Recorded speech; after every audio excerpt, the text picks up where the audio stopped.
Olá, meus amigos, olá, minhas amigas, sejam bem-vindos aqui ao Estúdio Aulas. Eu, professor Gustavo Amaral, estou aqui com vocês realizando um dos meus grandes sonhos que a gente consegue concretizar aqui hoje. O que a gente vai começar a fazer, pessoal? É um compromisso meu, professor Gustavo Amaral, é um compromisso do Estúdio Aula com vocês. Vamos começar a realizar uma série de aulões gratuitos por aqui, pelo Estúdio Aulas. Qual é o nosso objetivo? Realizar alguns aulões anteriores à realização da prova, para que você possa pegar aquela última dica, para que você possa pegar aquele último macete, para que você consiga aí passar no concurso tão sonhado. Professor, por que a gente resolveu fazer esse aulão assim? Alguns dos nossos alunos e alunas que me conhecem sabem que eu tento aí realizar aulões beneficentes ao longo de várias unidades em Brasília. Mas por que a gente optou fazer dessa forma? É um aulão gratuito, você não vai pagar nada para participar, e eu consigo juntar um número muito maior de alunos, porque você não precisa sair da sua casa, você está aí na sua casa comigo, te acompanhando nessa jornada para o cargo. Bacana até aqui, pessoal? Então, a partir de agora, hoje é nosso primeiro aulão, focado aí para o concurso de domingo, para o concurso do Ministério Público da União. Você pode acompanhar que nos próximos nós faremos aulões gratuitos. Professor, qual é o objetivo disso? Ajudar você, meu amigo, ajudar você, minha amiga, a conseguir o teu cargo tão sonhado. Eu já estou lá dentro e eu quero que você também entre. Beleza? Até aqui, pessoal? Vocês vão ver que o nosso aulão hoje de exercício é focado para o edital do MPU. Professor, a gente vai falar de tudo que cai em direito administrativo? Não. Eu coloquei alguns exercícios relativos àquilo que eu acho que tem maior importância no concurso do MPU. Então, nessa nossa aula hoje, faremos algumas questões de 2013 e algumas de 2012, para que você saiba os detalhes mais importantes para levar para o teu concurso do Ministério Público da União. Professor, como é que eu posso ficar sabendo de outros aulões? Quem não tem, adiciona lá o meu Facebook. Gustavo Amaral. Cuidado lá, que você vai ver um Gustavo Amaral e o Gustavo Amaral 2. O Gustavo Amaral 1 já está lotado. Então adiciona lá no Gustavo Amaral 2. Vamos passar dicas, vamos passar tudo que você precisa aí para que dentro do direito administrativo você consiga gabaritar a sua prova. Beleza, meu amigo, minha amiga do coração? Vamos então dar início à nossa aula. Vamos lá, pessoal. Começando, vamos lá. Começaremos com a parte de organização administrativa. Lembra de todo o estudo que você teve acerca da organização administrativa. Lembra daquilo que você falou sobre administração direta, indireta, entidades da administração pública. Bacana até aqui, pessoal? Muito bem, professor. Primeira questão. A primeira questão já fala das entidades administrativas. Ela é uma questão que já fala sobre as entidades administrativas. Eu vou revisar algumas coisas que eu acredito que seja importante para o teu concurso. Observe um detalhe importante, pessoal. Observe um detalhe importante. Toda vez que nós falamos das entidades administrativas,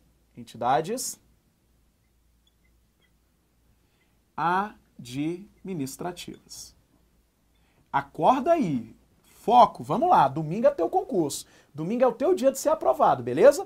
Entidades administrativas. Professor, quais são as entidades administrativas que estão elencadas lá no artigo 37, inciso 19 da CF. A Constituição, meus amigos e amigas do coração, fala de 4 entidades administrativas. Quais são elas? Autarquias, fundações públicas, você tem que lembrar aqui, fundações públicas, lá no texto constitucional está escrito só fundações, mas você tem que lembrar que são fundações públicas. Sociedades de economia mista e esse I ficou meio fino, não ficou? Empresas públicas. Bacana até aqui, pessoal? São essas as entidades administrativas que nós vamos aprofundar aqui. Professor, agências reguladoras, agências executivas, vamos falar um pouquinho? Vamos. Mas elas já estão aqui dentro, vocês vão ver que elas estão englobadas aqui dentro. Muito bom. Olha o que eu quero que você lembre. Em relação a essas 4 entidades, nós temos, eu sempre digo isso daqui para os alunos, tem que lembrar isso daqui, isso aqui você tem que memorizar. Nós temos características comuns. Nós temos características comuns. Então, olha lá, ó. Características comuns, ou seja, são características utilizáveis para todas elas, são características utilizáveis para todas elas. Então, qualquer uma delas, você verá, estará presente essas características. Primeira característica comum, pessoal. Personalidade jurídica. Olha lá. Todas elas têm personalidade jurídica própria. Ou seja, elas têm a aptidão de contrair direitos e assumir obrigações em nome próprio. Bacana até aqui, meus amigos e amigas. Então, todas elas são pessoas jurídicas, são pessoas por direito. Professor, agora concorda comigo uma coisa. A personalidade jurídica delas é variável. Você pode ter algumas que tenham personalidade jurídica de direito público, ao passo que tem outras que têm personalidade jurídica de direito o quê? Privado. Então vamos lá. Autarquias, fundações públicas, empresas públicas, sociedades de economia mista. Todas elas têm personalidade jurídica? Todas elas têm personalidade jurídica. O que foi? A usar mais o preto? Então, tá, ó, pediram para eu usar mais o preto, que tá muito vermelho, eu vou usar. Vamos lá. Então, todas elas têm personalidade jurídica. Tá dançando aqui atrás, tá dançando. Ó, faça isso. Vamos lá, beleza, muito bom. Todas elas têm personalidade jurídica. Professor, quais delas têm personalidade jurídica de direito público? Meus amigos e amigas, tem personalidade jurídica de direito público? As autarquias. E, professor, além das autarquias, as fundações públicas de direito público. Todas elas são pessoas jurídicas de direito público. Você tem que lembrar aquilo que você estudou. Nós aqui estamos revisando, mas é importante que você lembre aquilo que você estudou quando falava de organização administrativa. Você tem que lembrar que existem duas fundações públicas hoje no nosso ordenamento jurídico. Existem as fundações públicas de direito público, que, segundo o Supremo, são espécies de autarquias. Logo, aquilo que é aplicável às autarquias também será aplicável a elas. E temos fundações públicas de direito privado. Então, cuidado. Existe fundação pública de direito público, chamada de fundação autárquica, espécie de autarquia, e fundação pública de direito privado. Bacana até aqui, pessoal? Tranquilo? Então, muito bem, professor. Qual tem personalidade jurídica de direito público? Autarquias e fundações públicas de direito público. Bacana? Agora, professor, quem tem personalidade jurídica de direito privado? Fundação pública de direito privado,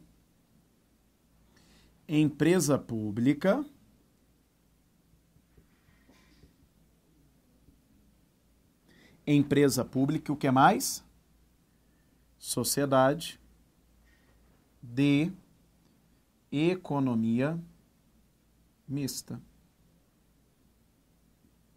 Beleza até aqui, pessoal? Fundação pública de direito privado, empresa pública e sociedade de economia mista. Todas elas têm personalidade jurídica de direito privado. Agora, cuidado com uma coisa. Vou te dar uma dica importantíssima.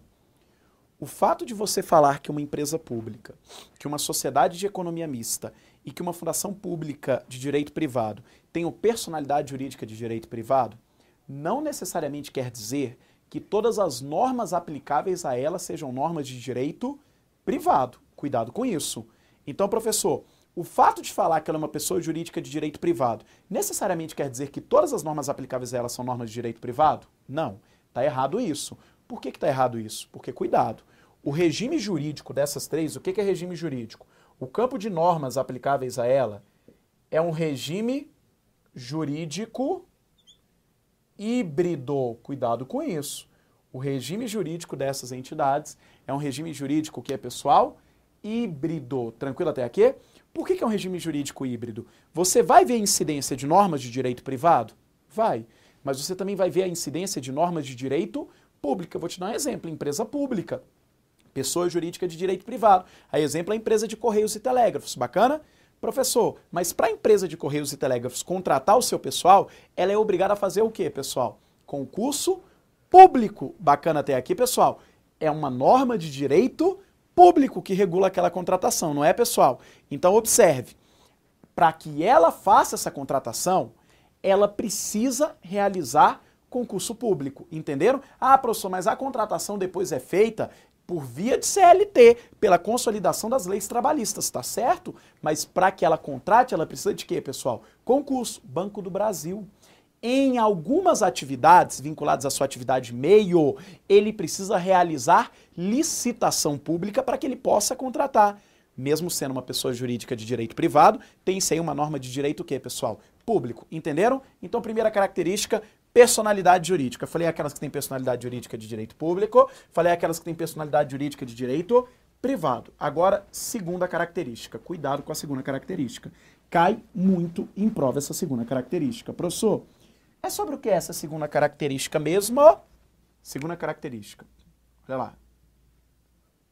Criação ou autorização por lei específica. Eu quero que vocês memorizem uma coisa. Todas elas, ora para serem criadas, ora para serem autorizadas, dependem de lei. Depende de lei, isso é obrigatório. Professor, por que é lei específica? Porque ela tem uma finalidade específica, tratar ora da criação, ora da autorização daquela entidade. Bacana até aqui? Agora eu vou te dar uma dica para a banca CESP. Teu concurso vai ser feito pelo CESP, você tem que ter uma dica relativa ao CESP.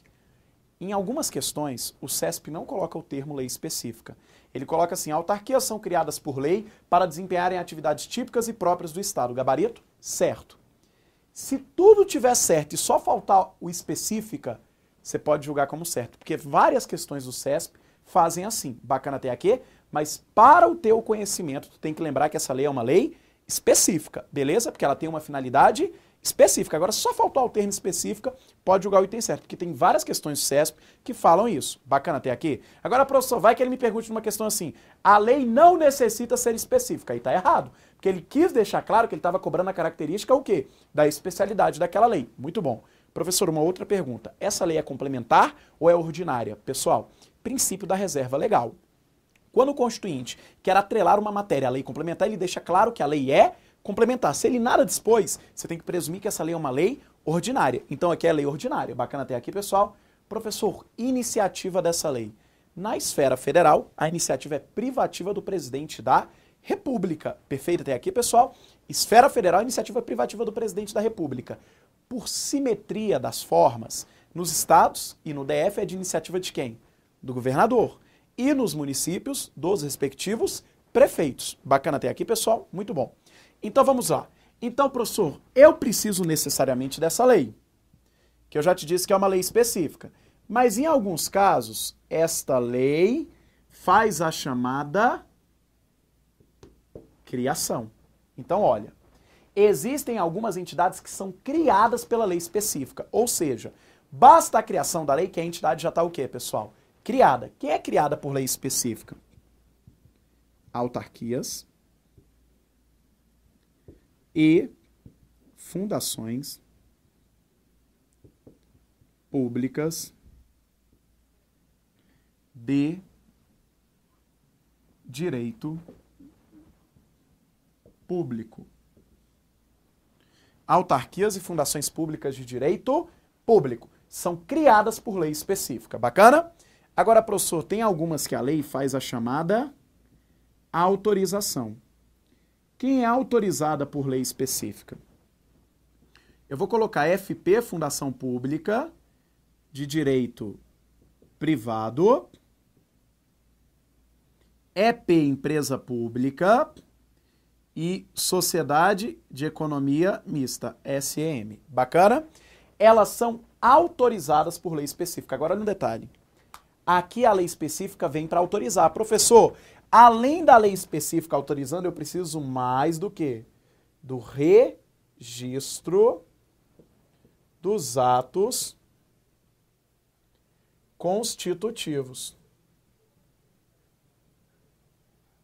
Bacana até aqui, pessoal. Além da autorização por lei, eu preciso do registro dos atos constitutivos. Muito bom, professor. Segunda característica, a gente relembrou, característica comum entre essas entidades. vamos à terceira característica. Qual é a terceira característica, professor? Todas elas respondem pelos seus próprios atos. Então, olha a terceira característica. Todas elas respondem pelos seus próprios atos. Então, todas elas são responsáveis pelos seus atos? Sim. Só que eu não vou diferenciar agora se a responsabilidade é objetiva ou subjetiva, porque na tua prova tem um tópico lá, responsabilidade civil, que tem algumas questões que eu vou falar sobre isso lá na frente. Bacana? E quarta característica, pessoal.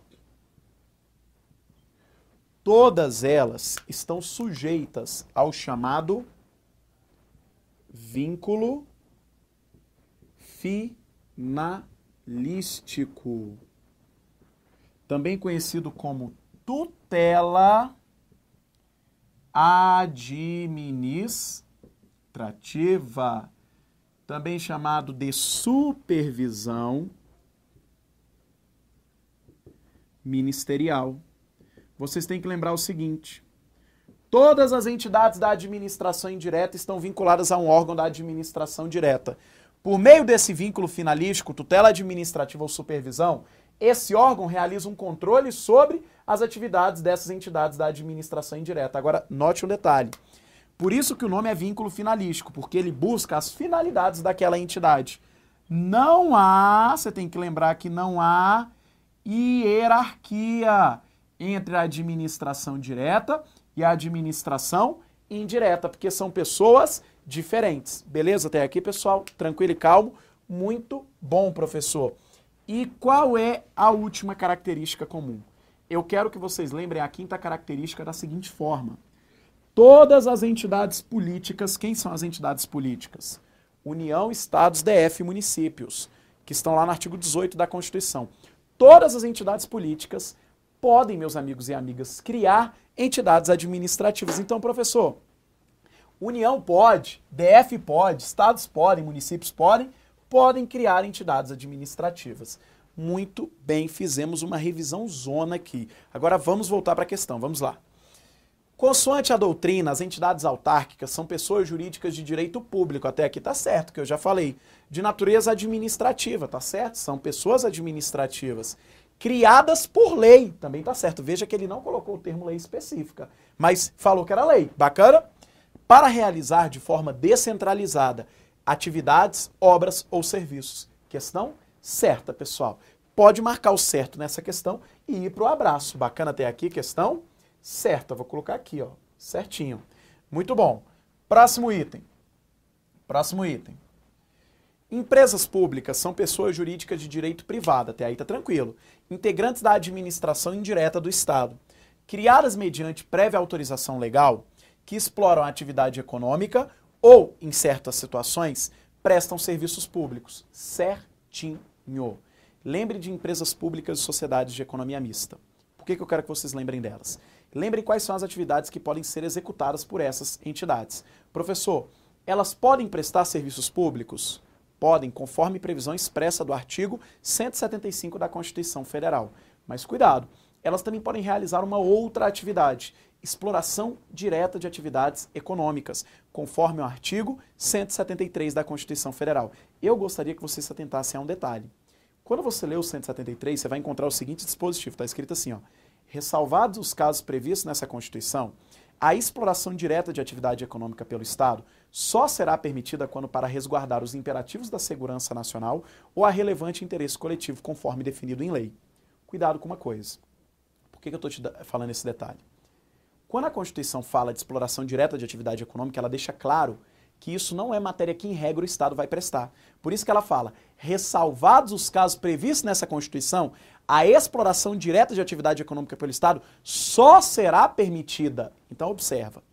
Se perguntarem na tua prova, em regra, pode o Estado sair por aí explorando diretamente a atividade econômica? O que você vai falar? Não pode. Porque isso deve ser deixado à iniciativa privada. Bacana até aqui? Agora, em algumas situações excepcionais, pode o Estado explorar diretamente a atividade econômica? Pode. A Constituição fala para resguardar os imperativos da segurança nacional ou o relevante interesse coletivo. Aí, nesses casos, é que o Estado vai criar quem, pessoal? empresas públicas, sociedades de economia mista para explorar diretamente essa atividade. Bacana até aqui? Então esse item também está o quê, pessoal? Correto. Muito bom. Vamos dar uma pausa. Fica tranquilo. Professor, responder muito pouco. Calma. Tem mais questões. É porque eu dei uma explicaçãozinha antes. Volta para o nosso próximo bloco. Vamos lá, meus amigos.